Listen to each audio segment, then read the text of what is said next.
So I'm at the crib getting ready, cleansing my body in the shower, putting on fresh clothes, cologne, mouth smelling good, clean my room for that one day, and then a week later it's back to looking like shit. You already know the process. So I pull up to Iris's house, I tell her to come out. She hops in the whip, and oh my god, this bitch was so bad, lips luscious, booty poppin', and she smelled so damn good.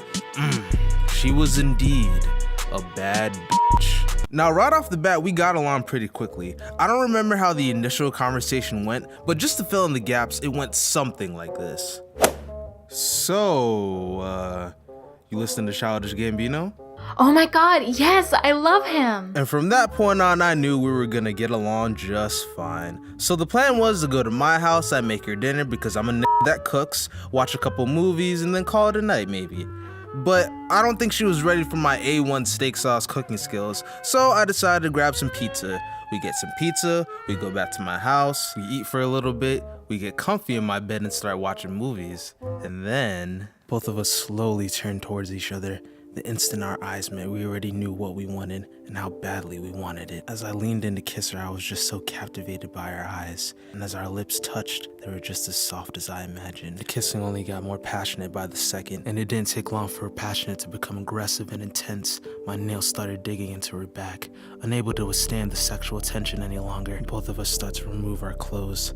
I started... Okay, let me stop before this turns into the fucking 50 Shades of Grey Young Man edition. The point is, a deed was done that night. Well, multiple times actually. I'm not exaggerating when I say we fucked 8 times. 8 fucking times, my guy. Do you understand the pain a man goes through when he busts that many nuts? The first 3 times, you're good. But when you get to the 4th, that's when you're entering dangerous territory. And fellas, make sure you pee between every single session, because if you hold it all together, well, I rest my case. Now you may be asking, Marcus, why didn't you just stop? My answer to that is, are you fucking crazy? Listen, man, those cheeks were fire. And between the times of 12 a.m. to 4 a.m., those are prime time cheek beating hours, and a real man doesn't waste that. Man, I was so committed to beating this pussy up, by the time I got around to the 3rd or 4th session, I ran out of condoms, and I knew damn well if I tried the pull-out method, my nut would be all the way in her, so that's a solid no. So, I took my ass to Walmart, got more condoms, and went back to fucking business. Why? Because commitment. Plus, I don't want any kids. At least not right now. So after our multiple sessions, we decided to have a long Netflix binge, and that lasted until about 9 o'clock.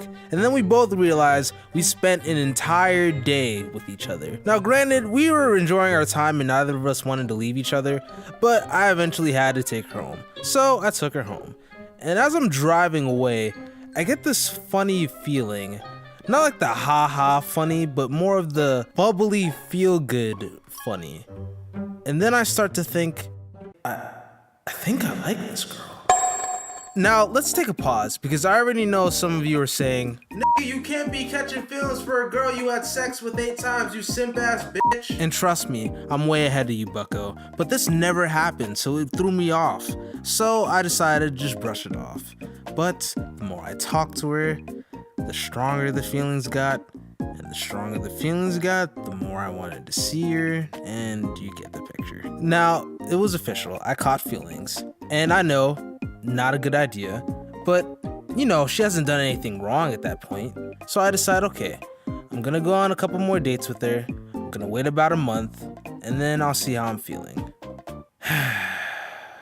Jesus Christ. Alright, where do I start? So the next time we hung out, I took her to see Black Panther. She was acting a little bit funny that night, but I just brushed it off. Regardless of all that, the night went fine. After everything was said and done, I took her home, and that was that. The next day, I texted her to see how she was doing, but no response. Now, I'm not the type of guy to blow up your phone if you don't answer to me. Everyone's got to do their thing, so I understand. So the next day, I try again, but she responded, but the response times were getting slower. Minutes went from hours, and hours went to full days, actually. So I decided to see what was going on, and this is how that went. Are you okay? Yeah, kinda. Well, what's wrong? I'm here to talk if you need me. Too much. Like, I just came to so many realizations. Well, what have you realized? I don't mind listening. You don't know me well enough to talk about it, to be honest. And that kind of hurt because I always try to be the guy to help everyone when they're feeling down, but I wasn't gonna push it any further.